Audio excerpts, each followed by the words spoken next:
আরেক দল, সময় তো গোলাতে পারবো না, বিশাল আলোচনা ছিল এটা। আরেক দল হবে যাদেরকে হিসাব নিয়ে জাহান্নামে দেওয়া হবে, হিসাব নিয়ে জাহান্নামে দেওয়া হবে। হিসাব নেওয়ার পর পাবে ভরপুর। আল্লাহ তাআলা জিজ্ঞাসা করবে কেন করেছ? তখন তারা বলবে আমি এটা করিনি।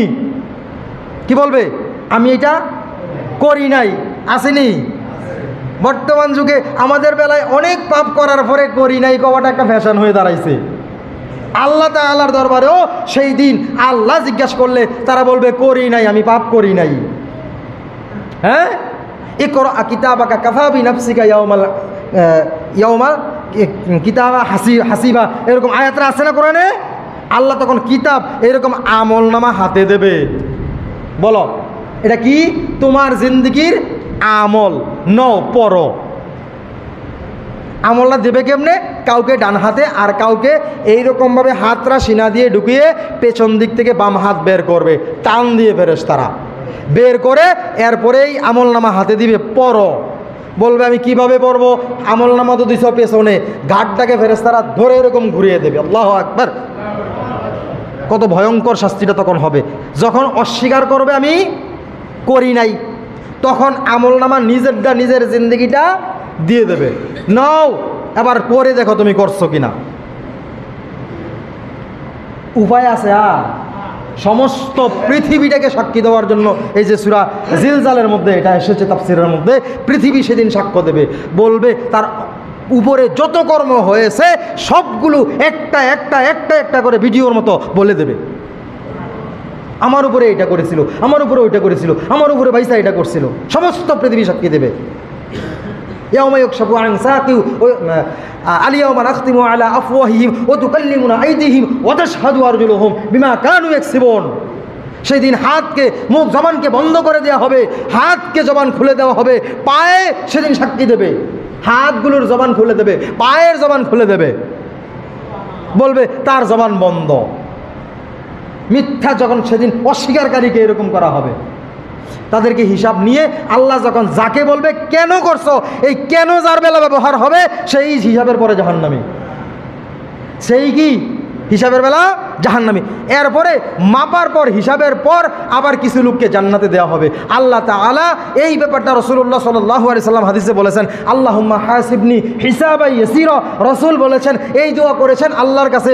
আম্মা জান আয়েশা রাদিয়াল্লাহু তাআলা আনহা জিজ্ঞাসা করলেন, ওগো আল্লাহর রাসূল, এই আল্লাহুম্মা হাসিবনি হিসাবান ইয়াসীরা, আল্লাহ আপনি আমার হিসাব সহজ করে দিন। আপনি বললেন সহজ হিসাব কি? রাসূলকে জিজ্ঞাসা করলেন, আম্মা জান আয়েশা রাদিয়াল্লাহু তাআলা আনহা জিজ্ঞাসা করলে রাসূলুল্লাহ জবাব দিলেন, আল্লাহ আমার আমলনামার দিকে তাকাবে আর সাথে সাথে মাফ করে দেবে, এইটা হলো সহজ হিসাব। আমার আমলনামার দিকে তাকাবে আর মাফ করে দেবেন, এইটা হলো সহজ হিসাব। এই জন্য রাসূল দোয়া করেছেন কি? আল্লাহুম্মা হাসিবনি হিসাবান ইয়াসীরা। এটা রাসূল আমাদেরকে শিক্ষা দিয়েছেন, রাসূল আমাদেরকে শিক্ষা দিয়েছেন। এইভাবে দোয়া করো। আমরা দোয়ার মধ্যে বলবো আল্লাহুম্মা হাসিবনি হিসাবান ইয়াসীরা, আল্লাহ আমার হিসাব সহজ করুন। হ্যাঁ, তো এই সহজ হিসাব হলো, এই হিসাবের বেলায় যাইয়া একদলকে জাহান্নামে দেবে। কেন করছো? যার বেলা ব্যবহার করবে তে জাহান্নামী। আর যাকে মাফ করে দেবে আমলনামার দিকে তাকাবে আর দেখবে বেশিরভাগ আমল নেক। বেশিরভাগ আমল কি? নেক।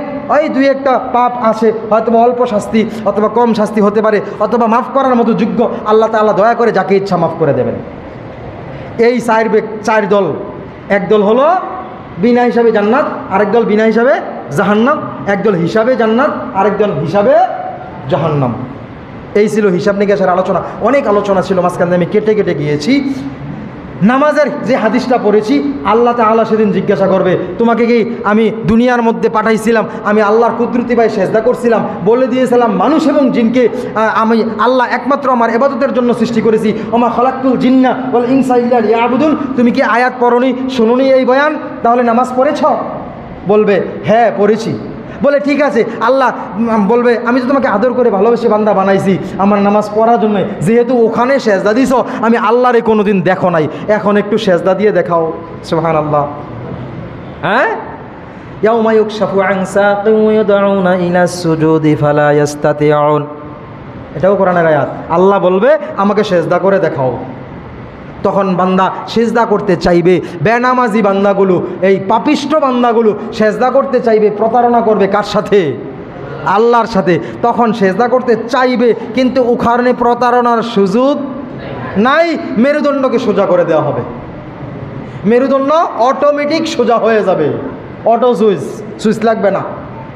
সেজদা দিতে চাইবে কিন্তু তে মাথা বাঁকা করতে পারবে না। আল্লাহ বলবে, কী রে বান্দা, তুই না করি নামাজ পড়ছিলি, এখন তো মাথাই নোথায় নিচু করতে পারিস না। এই হিসাবগুলো তখন হাসরের ময়দানে তখনই শাস্তি শুরু হয়ে যাবে। এইভাবে অনেক হিসাব নিকাশ হবে, অনেক হিসাব নিকাশ হবে।